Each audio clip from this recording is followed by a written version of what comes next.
بھائی ہمارا کپیدان بھی کیا زبردست آدمی ہے، ڈیموکریسی کر کے حکومت میں آیا، لیکن اب اچانک سے اسے چین کا ماڈل پسند آ گیا ہے۔ ویسے یہ وقت بھی دور نہیں جب ہمارے ریٹائرڈ ایکسپائرڈ ہینڈسم ہمیں کرکٹ کی زبان میں سمجھائیں گے کہ ہمیں الیکٹورل ڈیموکریسی نہیں، اب چین کا نظام چاہیے۔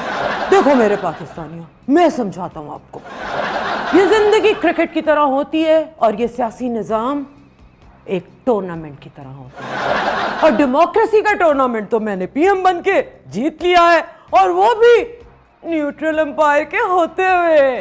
اب میرے پاکستانیوں، تم یہ نہیں چاہو گے کہ میں چائنا کا ٹورنامنٹ بھی اپنے نام کر دوں؟ اور ہمارے گپتان کی اس گپ کے بعد ہمارے پیارے یوتھی ٹویٹر پہ ٹرینڈ چلائیں گے #، جتنا چائنا کا کپتان کو پتا ہے اتنا تو چینیوں کو بھی نہیں پتا۔ #، نئے پاکستان کے بعد بنے گا نیا چائنا۔ ذرا امیجن تو کریں، ہماری ڈھیٹ یوتھی ہے اور ڈھیٹ اعظم از ایکول ٹو الٹیمیٹ جہالت۔ ٹیسٹ رن کے لیے 1 سال کے لیے چائنا چلائیں تو چائنا کا حشر کیا ہو، اور چین کا وزیر داخلہ بن جائے شیدا ٹیلی چونپوں پین، اور بیجنگ کے بورڈ والے چوک پہ درخت کے نیچے اپنے طوطے لے کر بیٹھ جائے اور پیشن گوئیاں کرے۔ جو بائیڈن کی سیاست تو بڑھ گئی ہے بند گلی میں۔ رشیا سے تو اب کچھ ہونا ہی نہیں، ان کی تو رنگ پسٹن ہی بیٹھ گئے ہیں۔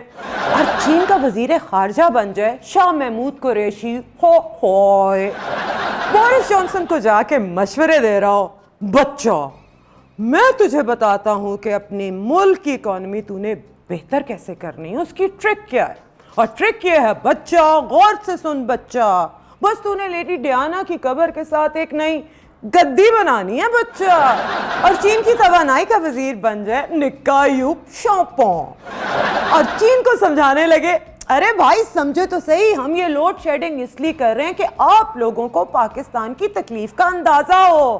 It's all about compassion, so don't take tension۔ اور پاکستان کی بجلی تو ہم نے ٹھیک کر ہی لینی ہے، آپ پریشان مت ہوں، ہم نے وہ ٹیچی کیس ہی چرا لینا ہے جس میں نواز شریف پاکستان کی بجلی لے کے لندن چلے گئے ہیں۔ اور سوچیں چین کا صدر بن جائے میرا فیورٹ کپتان سن من ٹن، اور چینیوں کو سمجھائے آپ نے گھبرانا نہیں ہے، ترقی کیا چیز ہوتی ہے، اصل سکون تو قبر میں ہوتا ہے۔ تو یہ حال ہے ہماری نکمی چائنا کی حکومت کا، قوم کو لوڈ شیڈنگ کے اندھیروں میں دھکیل دیا ہے، معیشت تباہ کر دی ہے، مہنگائی کمر توڑ، بے روزگاری بے انتہا، یہاں تک کہ لوگوں کو خود کشیوں پہ مجبور کر دی ہے، اور اوپر سے بلیم ڈال رہے ہو اپنے نکمے پن کو چھپانے کے لیے ڈیموکریسی پہ، کچھ تو شرم کرو۔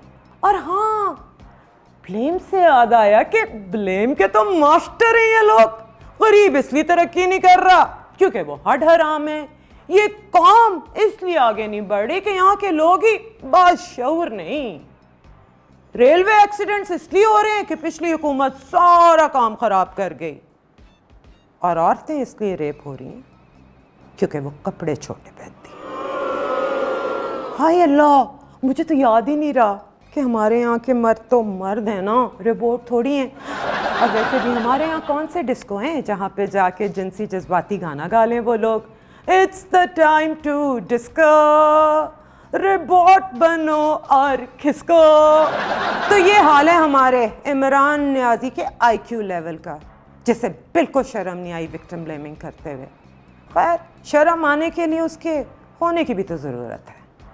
میں یہ بات ریکارڈ پہ لا رہی ہوں کہ مجھے ہمارے پرائم منسٹر کے اس سٹیٹمنٹ نے بہت ہرٹ کیا ہے، اور صرف مجھے ہی نہیں، تمام عورتوں کو جنہیں انہوں نے سیکشولی آبجیکٹیفائی کیا ہے۔